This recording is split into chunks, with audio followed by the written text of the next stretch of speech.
El I Ching y el sentido de la vida. La belleza de la prosa que llega a nuestras manos a través del I Ching, el acompañamiento a nuestro espíritu que puede sentirse en su lectura, la reflexión en que nos sume cada una de sus páginas y la sorprendente descripción del momento que vivimos, no puede sino obligarnos a tomar con un profundo respeto este libro, que más allá de nuestra admiración o desconocimiento, es resultado de una sabiduría ancestral que va ratificándose sola con el transcurrir del tiempo. Cuando comencé a escribir las primeras líneas de este ensayo y comenté que lo dirigiría primero a los tanatólogos, colegas profesionales, con el objetivo de presentar el I Ching en este grupo específico, que trabaja cotidianamente con hombres y mujeres al borde de una crisis existencial y que, a mi entender, encontrarían en él una guía espiritual, alguien muy querido observó que no creía que a los tanatólogos les interesaría consultar un libro oracular cuando están sumergidos en tremendo momento de la vida, acompañando a algún enfermo terminal, enfermo crónico o a una familia en duelo. Agradecí profundamente su observación porque me hizo repensar mi idea, porque me estimulan los retos, porque conozco la tanatología y el I Ching, y porque en el proceso de meditación descubrí cuán importante era escribir este ensayo, no solo para los tanatólogos, sino para todos aquellos que aman la sabiduría, que son exigentes con la vida y que creen en la espiritualidad y el despertar de la conciencia. El I Ching comparte con la tanatología principios básicos que serán el punto central de este ensayo. Con respeto y desde una mirada llena de admiración, es que intentaré presentar este libro filosófico a los interesados en seguir descubriendo las infinitas posibilidades del hombre y su conciencia. El I Ching y el sentido de la vida es una propuesta de aplicación de esta sabiduría ancestral en un campo concreto llamado tanatología, usándolo como un canal que nos acerque a nuestra voz interior. En el presente ensayo daremos una mirada al I Ching, primero desde un punto de vista fáctico, presentando en líneas generales el libro y sus orígenes, y después exploraremos su trasfondo filosófico, dirigiendo su mirada hacia la tanatología. En las primeras líneas de este texto, Antecedentes, conoceremos algunos aspectos generales sobre el I Ching, descubriendo el tipo de libro que se puede apreciar como si lo tomáramos de una estantería y revisáramos su contenido, dando una rápida ojeada a sus páginas. En el segundo acápite, el libro, conoceremos sobre su origen, su contexto histórico, los trigramas y hexagramas, su asombrosa relación matemática con el código binario y las monedas en su relación con el oráculo. En el tercer punto, la voz interior, nos acercaremos al I Ching desde la filosofía. Descubriremos varias formas de leerlo, como un libro de literatura o, mejor dicho, de prosa poética, leyendo una hoja tras otra consecutivamente, profundizando en palabras justas sobre valores universales, principios éticos y la búsqueda de la armonía. O desde su forma oracular, consultándolo con una pregunta en la mente. Sea como sea, su sabiduría siempre te conectará con tu ser más profundo. Por último, en el cuarto punto, el sentido de la vida, indagaremos sobre algunos principios espirituales comunes entre la tanatología y el I Ching, la importancia de la actitud, la búsqueda de la serenidad, el valor del desapego y el entendimiento del ciclo de la vida. Asimismo, realizaremos, cómo no, una consulta infaltable para escuchar de su propia voz qué nos dice el I Ching concretamente sobre la vida y la muerte. Punto 1. Antecedentes. El I Ching es uno de los libros más importantes de la literatura universal, y algunos autores lo consideran el libro más antiguo de la historia del hombre. Se comenzó a escribir hace aproximadamente 5.000 años y reúne la sabiduría de muchas generaciones de maestros, impresionando por su legado filosófico basado principalmente en su observación de la naturaleza bajo el principio del cambio permanente, aplicando esta mirada del mundo al quehacer del hombre, con el propósito de lograr la armonía del individuo a través del cambio activo o pasivo según sea propicio con el momento dado. Es un libro sapiensal, filosófico, oracular, cosmogónico y moral, nos dice el propio Carl Jung. Este libro, en realidad, lo que está representando es el conocimiento y la sabiduría que todos tenemos dentro. Ayuda a conectar con el maestro interior, donde los obstáculos que se le presentan al hombre se verán como la oportunidad del desarrollo de sus cualidades. El primer principio del I Ching es: lo inmutable es la mutación, es decir, lo único permanente es el cambio. Principio que repetiría la filosofía griega con Heráclito de Éfeso más de 2000 años después. Se basa en la dualidad, relación dialéctica entre los opuestos, y esta dualidad está perfectamente representada en los hexagramas. No es de extrañar, nos dice Bogelman en la presentación del I Ching, que este libro haya despertado interés entre estudiosos e investigadores que se hallan en uno de los dos extremos aparentes del conocimiento, desde científicos y técnicos hasta filósofos y sacerdotes. La esencia del I Ching comienza con el concepto del Tao. El Tao significa causa, origen, principio, método y camino. El Tao es el principio y el fin de todo. Es la ley universal, por eso se representa como un círculo. Es el camino que nos lleva a la fuente en donde nació todo. Busca la armonía, que finalmente significa la unidad. En el Tao se generan dos fuerzas primordiales, el Yin y el Yang. Estas dos fuerzas o energías representan los polos opuestos de toda dualidad. Ambas energías son opuestas y complementarias y están interactuando permanentemente. Otra característica particular del I Ching es que se trata de un libro poético y como tal virtualmente intraducible. Nació como una sucesión finita de signos, donde se refleja una cosmogonía, un sistema lógico o matemático, un lenguaje binario de la combinación entre el yin y el yang. El texto que conocemos actualmente fue transmitido y escrito durante 2000 años en base a la interpretación de la sabiduría taoísta que busca el sentido de la vida y la filosofía moral confuciana, por lo que se presenta virtualmente como un tratado de ética. Muchos podrán encontrar en el I Ching una guía espiritual. ¿Qué es la espiritualidad sino hacerse cargo de sí mismo? Hacernos cargo de nosotros mismos, siempre en conciencia del cambio permanente. Y esto es lo que te enseña el I Ching. No esperes que la respuesta venga de afuera. En la consulta que le hacemos, en la formulación de la pregunta que queremos que nos despeje, viene la respuesta que, en realidad, está en nuestro interior. El I Ching va desarrollándose y hablando, para algunos metafóricamente y para otros directamente, a través de sus 64 signos, que alguien nombró bellamente como 64 estados de conciencia, de las diversas situaciones por las que pasa el ser humano en su vida.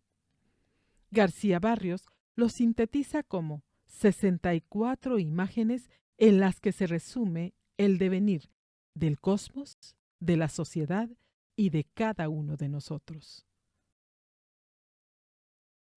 Punto 2. El libro. Veamos algo de su historia.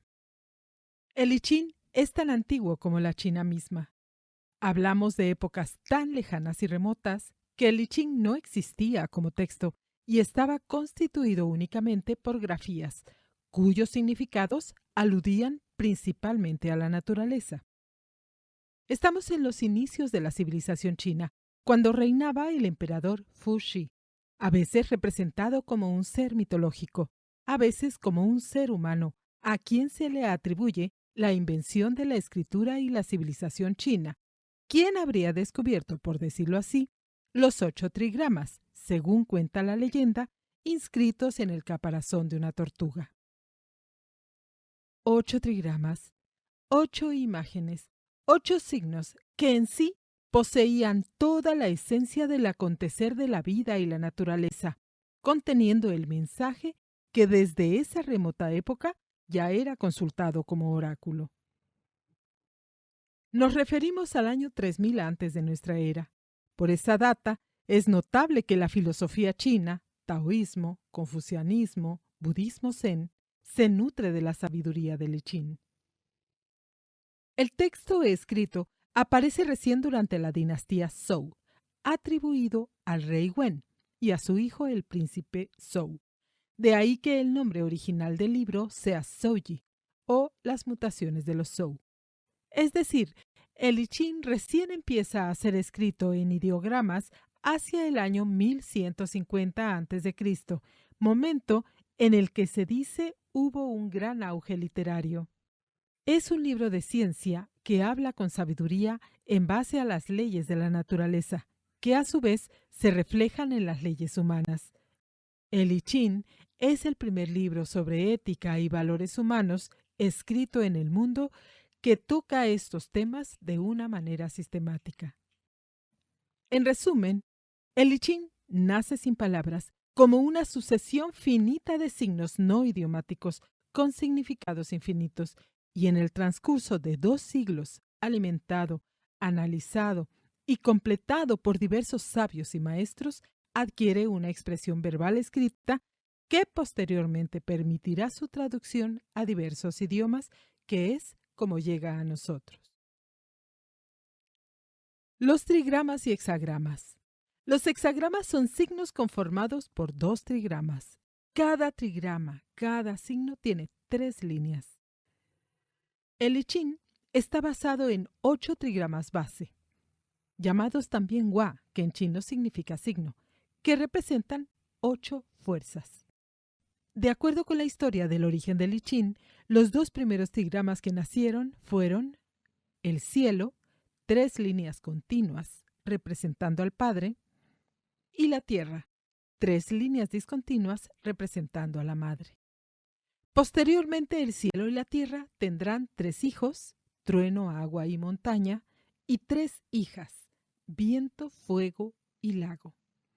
De esa forma obtenemos la familia completa del I Ching conformada por 8 trigramas. Según la tradición china, estos 8 trigramas representan 8 fuerzas que deben ser desarrolladas por el hombre en su calidad de ser humano para su crecimiento espiritual: la inspiración, la materialización, la claridad mental, la cautela, la firmeza, la atención, la profundidad y la calma. Simultáneamente, a través de estos 8 trigramas, obtenemos una visión de la cosmogonía china del origen de la vida, donde el cielo y la tierra dan vida a distintos elementos, generando un movimiento de modo permanente. Las matemáticas y el I Ching. El I Ching consta de 64 hexagramas. Un hexagrama es el resultado de 2 tipos de líneas en grupos de 6. La línea continua, que es la línea yang, el principio activo, y la línea discontinua, que es la línea yin, el principio pasivo.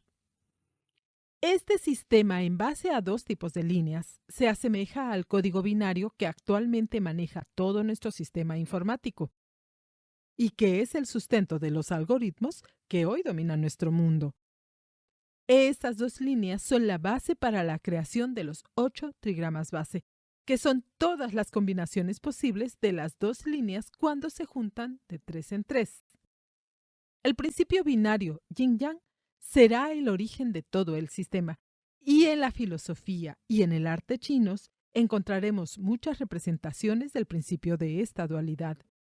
Se cuenta que cuando el filósofo Leibniz descubrió el I Ching en el siglo XVII a través de un amigo jesuita que vivía en China, quedó asombrado porque él mismo había estado trabajando en un sistema binario y entró en una activa correspondencia con el padre Bouvet, quien le hablaba de la tradición china del I Ching, y ambos creían, en su asombro y mirada eurocéntrica, que Fuxi había descubierto los números binarios por inspiración divina. El I Ching, nos dice Bogelman, es una sucesión finita de signos no idiomáticos con significados infinitos, un perfecto sistema algebraico. La correlatividad de los hexagramas con los sistemas binarios es impresionante y aún hoy nadie la ha explicado totalmente. Cabe señalar también que tanto el ajedrez como el I Ching comparten varios paralelismos, desde el sistema binario, casillas blancas, negras y yin-yang en el I Ching, hasta las 64 casillas en que se desarrolla el ajedrez y los 64 hexagramas para el I Ching, pasando en medio por infinidad de relaciones entre las piezas, los movimientos y los hexagramas. Pero la mística que los vincula es parte de otro estudio. Las monedas. El I Ching, como oráculo, se consulta con la ayuda de 3 monedas. Se lanzan para conformar un hexagrama y así obtendremos la respuesta para la pregunta realizada. Cada tirada señalará qué tipo de línea dibujar. Un lado de la moneda será el lado yin, con valor de 2, y el otro lado será el lado yang, con valor de 3. Se repetirá la tirada 6 veces. El registro de cada tirada se hará de abajo para arriba. Se recomienda escribir previamente la pregunta y concentrarse en ella para cada tirada. También se recomienda tener las monedas de consulta en un lugar especial y no mezclarlas con las monedas corrientes. Esta es la forma en que las monedas nos develarán nuestro hexagrama. Punto 3. La voz interior. El I Ching puede leerse como un libro de filosofía o como un texto oracular. Dice Bogelman que entre los dos aspectos del libro, el filosófico y el oracular, no hay escisión alguna. Es como si la faz sapiensal del libro correspondiera a su energía yang, espiritual, y la oracular a su energía yin, terrenal. Ambas se complementan formando una indisoluble unidad. A partir de su lenguaje ancestral, el I Ching nos sumerge a través de sus metáforas en un mundo que posiblemente recién empecemos a explorar. En el idioma original, el I Ching procura usar cuanta menos palabras como sea posible, incorporando apenas las suficientes que le den sentido a ese lenguaje que los ideogramas chinos representan. Los conocedores subrayan como aclaración que el lenguaje del I Ching en China tampoco es un lenguaje cotidiano, y que más bien es un lenguaje ceremonial, críptico y austero, que exige un estado espiritual que nos permita captar el verdadero mensaje, encontrando así todo su valor. Esta virtud se aprecia principalmente en las primeras ediciones, como la de la traducción de Richard Wilhelm, que mantiene ese vínculo con el lenguaje ancestral, respetando las imágenes de analogía hacia la naturaleza y el lenguaje críptico, y dejando el trabajo de interpretación al lector. Sea cual fuere la forma de leerlo, como un libro de sabiduría o como un libro oracular, llegarán a nosotros siglos de conocimiento, una filosofía profunda y mensajes que a lo largo del tiempo han buscado conectar al hombre ya no con su entorno, sino consigo mismo. Como libro de sabiduría. En el I Ching subyace la historia de una persona que vivía en un medio rural, que quería ser un buen vecino. Esta persona fue adquiriendo cualidades poco a poco, aprendiendo a desarrollar habilidades, aprendiendo a ayudarse a sí mismo y a ayudar a los demás, progresando así hasta que llegó el momento en que tuvo un rol de gobierno dentro de su ciudad, hasta el punto en que sus hazañas llegaron a oídos de la corte. Fue entonces que el emperador lo llamó para que ayude en palacio. Y así es como esta persona de un medio rural terminó de ministro en la corte, hasta llegar al puesto de primer ministro. A veces el I Ching habla del noble, otras veces del príncipe o del emperador.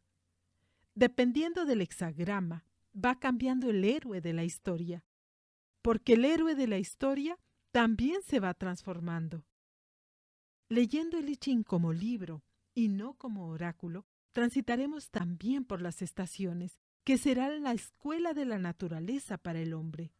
El I Ching nos dice: en el invierno las energías se retiran al interior de la tierra, los árboles quedan sin hojas, mientras tanto, allí abajo en la tierra se están moviendo las fuerzas creadoras. La dualidad será el principio rector de todo. Deberemos avanzar nuevamente, ir leyendo y dedicándole tiempo, reflexionar en cada frase. No falta quien lo tenga como libro de cabecera y lo abra caprichosamente para conocer también el mensaje del día.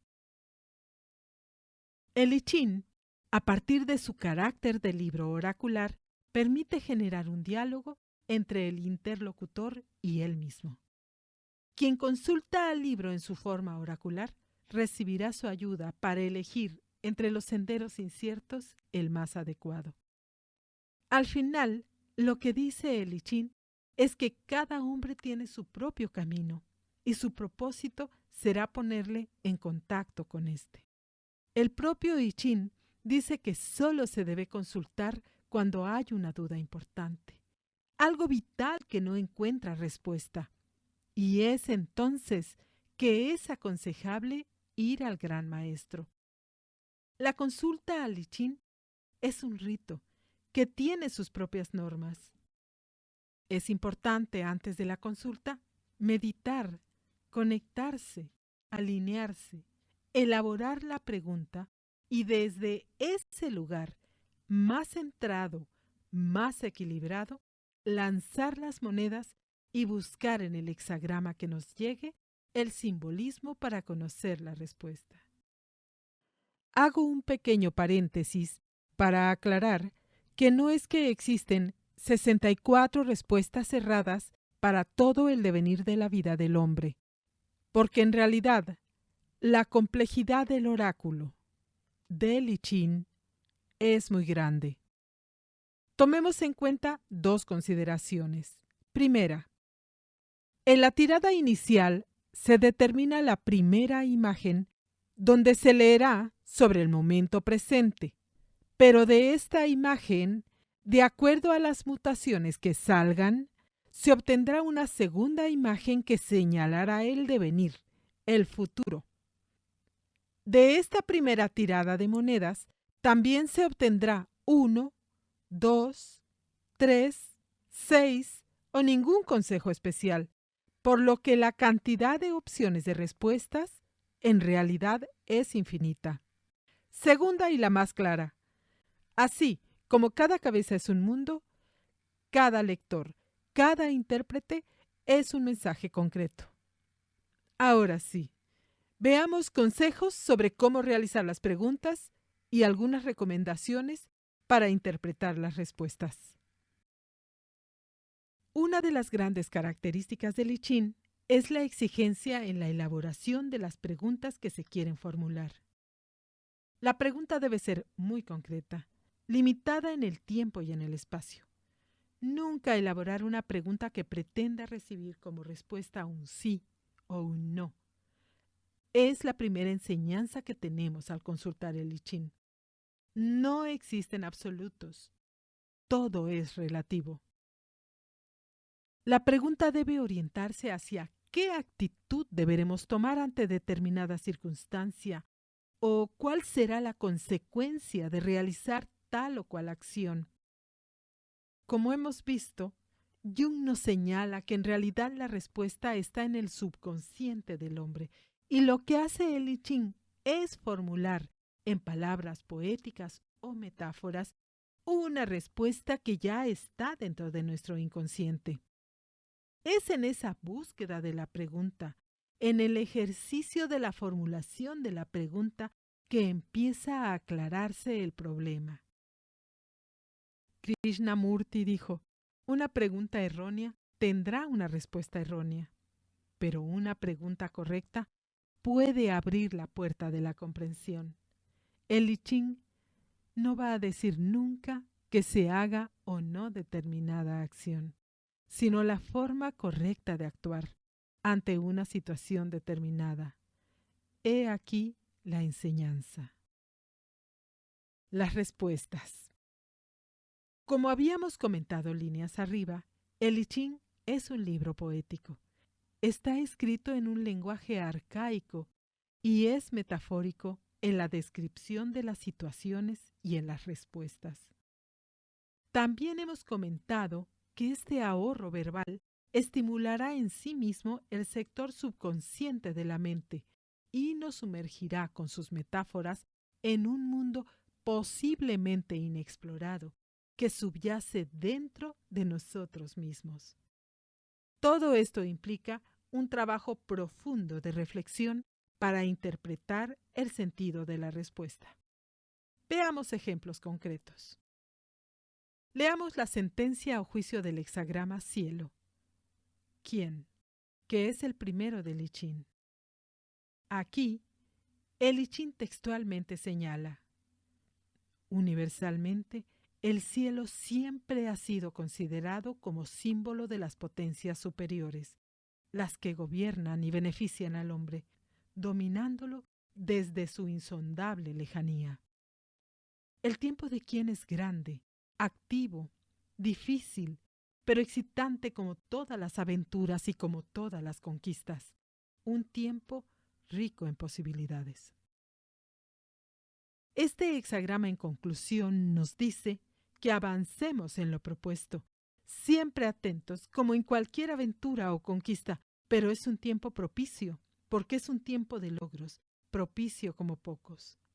Esto implica que si en la consulta se hubiera hecho la pregunta, por ejemplo, ¿qué pasaría si acepto este trabajo? O cómo se perfila el desarrollo de este proyecto, el I Ching, en caso de que saliera este hexagrama, nos estaría diciendo que siempre con prudencia, pero es un momento de avanzar y es una época propicia. También habrá momentos en que el I Ching vea peligros y nos advierta que debemos movernos con mucho cuidado. Por ejemplo, hexagrama número 4, Juventud, Mang. Para este hexagrama, el I Ching señala: tiempo de desequilibrio entre palabras, decisiones, pensamientos y condiciones inadecuadas. Incapacidad para orientarse, ignorancia de los hechos, disponibilidad hacia los errores más que hacia las elecciones sabias.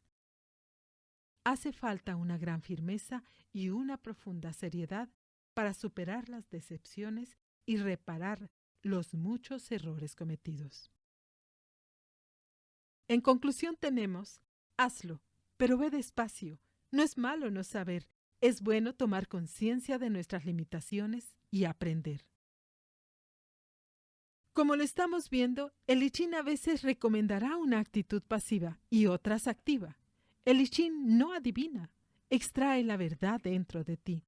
Cada uno elige qué quiere desde la conciencia, cómo quiere vivir, cómo va a enfrentar sus crisis, sus miedos. El I Ching puede ser una luz en este camino. Punto 4. El sentido de la vida. Ya nos familiarizamos con el I Ching como un libro sapiensal, como un libro de filosofía. Hemos llegado al centro de nuestro trabajo. Veamos ahora qué nos dice el I Ching sobre la espiritualidad, sobre las pérdidas, el duelo y el sentido de la vida. ¿Será que el I Ching puede ayudarnos a ayudar? ¿O a final de cuentas puede ayudarnos a entender y encontrar la luz dentro de nosotros? ¿La tanatología y el I Ching tendrán algo en común? La tanatología es un camino hermoso del conocimiento, por un espacio tan mágico como real y misterioso, que en voz náhuatl se llama Mictlán. No es de extrañar que entremos a este campo del conocimiento en un momento de dolor para inquirir a la Señora Muerte y, para gran sorpresa nuestra, nos responda la vida. ¿Qué es la tanatología y por qué buscar en el I Ching un apoyo? La tanatología es una disciplina profesional que concibe a la persona como un ser biológico, social, mental y espiritual, que nos proporciona herramientas para encontrar un significado y sentido de la vida en el acompañamiento del duelo, en el acompañamiento de alguna pérdida o en el mismo proceso de morir. La tanatología está orientada a acompañar en un momento de duelo o de enfermedad terminal o crónica al enfermo, a la familia o al propio personal médico, principalmente desde un plano espiritual que no religioso. Entre mayor conocimiento y amplitud respecto al devenir de la vida y la muerte, la actitud será de mayor serenidad y desapego, por lo tanto, de menor sufrimiento. ¿Y cuál es la magia para alcanzar semejante proeza?, se podrán preguntar. No existe una fórmula, pero sí se pueden trabajar las emociones desde la conciencia para suavizar el tránsito, y las tareas se llaman perdón, reconciliación, agradecimiento, saldar las cuentas del alma. Darnos esta oportunidad es resignificar la vida y la muerte. El I Ching comparte con la tanatología los principios básicos del entendimiento para la vida. La importancia de la actitud, la búsqueda de la serenidad, el valor del desapego y el entendimiento del ciclo de la vida. Principios comunes entre ambos campos del conocimiento que nos dicen que tenemos que dialogar. Muchos llegamos a la tanatología buscando qué podíamos hacer para otros y descubrimos lo que debíamos hacer para nosotros mismos, porque es imposible dar lo que no tenemos. Buscábamos descubrir cómo aceptar la muerte, sobrepasar el espanto de la pandemia, transitar un duelo, superar el dolor. No sabíamos que todos esos caminos nos estaban llevando a un profundo viaje interior de sanación personal, de conocimiento de nuestro propio ser, de sabiduría, de conciencia, de amor, de aprender a vivir. Y el I Ching no busca sino cómo vivir con sabiduría. Antes de continuar, tenemos que detenernos por un instante para repasar estos principios básicos comunes que a vuelo de pájaro recogimos y que definitivamente comparten tanto la tanatología como el I Ching: la actitud, la serenidad, el desapego y el ciclo de vida. ¿A qué nos referimos con actitud? Desde su definición como concepto, la actitud es la predisposición para actuar. Es aprendida y dirigida a un objeto, persona o situación. Al ser aprendida, es susceptible a ser modificada, por lo que se puede trabajar en su desarrollo. En la tanatología, la actitud ante las circunstancias hará la diferencia entre estar enfermo o padecer una enfermedad, entre destruirse con una pérdida o resignificar la muerte. Para el I Ching, la actitud se irá marcando como un compás a lo largo de cada hexagrama, siempre desde la pulsación del universo, impulsando a fluir con él. La serenidad es la capacidad de mantenerse en calma ante situaciones estresantes y también es susceptible de ser desarrollada. Es un arduo trabajo personal que ayudará a sobrellevar momentos duros, cómo enfrentar las pérdidas o cómo superar las adversidades. Claro como el agua, la serenidad es un camino que nos ayudará a encontrar la paz interior y desde ese punto andar nuestro sendero, andar nuestro camino, andar la vida. En esto coinciden tanto la tanatología como el I Ching. El desapego, el más complejo de los conceptos a trabajar. En la filosofía, para construirlo desde la conciencia, y en la tanatología, para aprender a vivirlo desde el amor. El apego es un estado emocional de dependencia que llevado a un extremo puede ser nocivo. El apego puede hacer que uno se aferre a personas o cosas. El desapego, en cambio, sin ser falta de amor, es saber dejar partir a personas amadas, a cosas o situaciones de inmenso valor, sabiendo que estaremos bien, sabiendo que estarán bien. La vida es movimiento continuo. Desde el punto de vista espiritual se llama impermanencia. Siendo el concepto más complejo, nunca la tanatología y el I Ching estuvieron más de acuerdo. El ciclo de vida es un concepto que puede llevarnos a grandes disertaciones. Por eso debemos precisar para entender desde qué enfoque lo estamos considerando. Desde el punto de vista de la biología, tendríamos un proceso que comienza con la vida y termina con la muerte. Pero esta finitud y todos los retos que enfrenta el hombre en medio de estos dos momentos, considerando que es un ser biológico, social, mental y espiritual, lo ha llevado a repensar su existencia, y ahí empieza el trabajo de encontrar sentido a la vida. Aquí, el campo de la tanatología, el movimiento permanente, la dualidad en todo, la vida-muerte que despiertan el alma del mundo, aquí el campo del I Ching. Algunos intuyen que la tanatología tiene algo que ver con la muerte, cuando en realidad tiene todo que ver con la vida, donde la vida y la muerte son un continuo. ¿Qué mejor, ya que hablamos del I Ching y su sabiduría, que preguntarle cómo se puede explicar la dualidad vida-muerte? Así fue como pregunté yo, un tanto inquieta, y me contestó, a través de esas imágenes que solo pueden conmovernos. Hexagrama 51. Trueno. Can. Y el I Ching habló. Can, el trueno, despierta el alma del mundo. Un temblor de fuego recorre la naturaleza estupefacta. Respira misterioso y potente el universo. Es preciso que seamos fuertes para no ceder a las pasiones, a las cóleras, a los impulsos violentos que la caracterizan, a las emociones cuya intensidad nos deja estupefactos. Justo es que nos echemos a temblar al reconsiderar nuestras posibilidades, que tengamos miedo al reconsiderar nuestros pensamientos y al constatar la dimensión de nuestros sentimientos. Pero es un acto de coraje necesario si deseamos superar los obstáculos, evitar los errores y los peligros indicados por la estructura.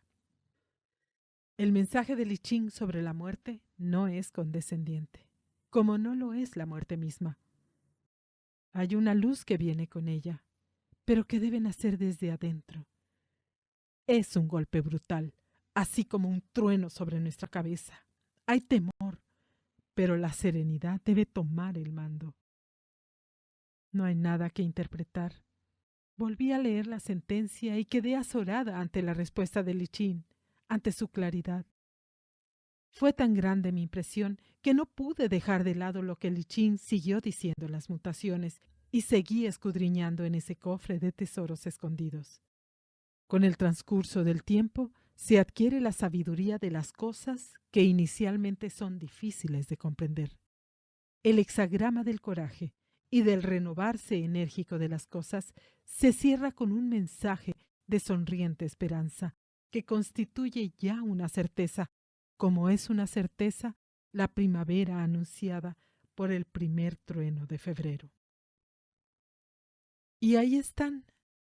La actitud.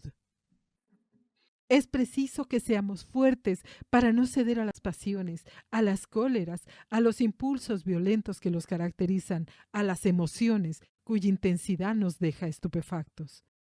La serenidad es un acto de coraje necesario si deseamos superar los obstáculos y evitar los errores y los peligros indicados por la estructura. El desapego. Con el transcurso del tiempo, se adquiere la sabiduría de las cosas que inicialmente son difíciles de comprender. El ciclo de la vida, el hexagrama del coraje y del renovarse enérgico de las cosas. Se cierra con un mensaje de sonriente esperanza que constituye ya una certeza, como es una certeza la primavera anunciada por el primer trueno de febrero. Un enfermo terminal, por ejemplo, habiendo ya aceptado su enfermedad, ha descubierto que esta es una oportunidad de vida, experimentando sentimientos como el perdón, el agradecimiento, el amor, teniendo la oportunidad de ir resolviendo temas, problemas o asuntos pendientes y preparándonos para el momento final, resolviendo asuntos y reconciliándonos con la vida. Kubler-Ross, psiquiatra y escritora, y una de las mayores expertas mundiales en tanatología, desde su experiencia, manifiesta que el morir es la parte sencilla. El verdadero reto que tenemos como profesionales de la salud es ayudar a los pacientes a vivir hasta que les llegue su última hora. Y en este sentido, podemos entender que el I Ching nos rete a encontrar el camino de la felicidad en el momento más duro de nuestra existencia. ¿Cómo ayudar a un enfermo terminal a vivir ese momento de su existencia? Dice la tanatología, trabajando la aceptación, aquietando la mente, despertando el espíritu, resignificando la muerte. Dice el I Ching, incluso si el trueno retumba hasta el punto de sembrar el miedo a 100 millas a la redonda, uno permanece interiormente tan lleno de calma y veneración que uno no interrumpe los ritos sacrificiales. Hemos pasado y repasado los consejos del I Ching para la pregunta, ¿cómo puedes explicar la vida y la muerte? Solo como un pequeño ejercicio, trabajando el hexagrama número 51, con el que nos responde y la respuesta es clara. Con el transcurso del tiempo, se adquiere la sabiduría de las cosas que inicialmente son difíciles de comprender. Así habla el I Ching. Punto 5. Conclusiones. ¿Qué harías hoy si supieras que este es tu último día? Esta es una pregunta infaltable en tanatología. Yo ya la respondí cuando estudiaba, pero quise saber qué me diría el I Ching y pregunté para ver qué me aconsejaba. Recogerse, Tui, hexagrama 58. El hexagrama nos dice que este es un tiempo de ternura y paz. Dice textualmente que es una de las imágenes más bellas del libro. El resto lo dejo de tarea para la casa. Recuerden, hexagrama 58, ¿qué hacer si supiéramos que este es nuestro último día? El I Ching es más que una herramienta o solo un libro de filosofía. Es un desafío para descubrirnos a nosotros mismos, enfrentar nuestros miedos, superar frustraciones, para acercarnos al amor, a la espiritualidad, con una mirada profunda, con el corazón abierto, con la palabra justa.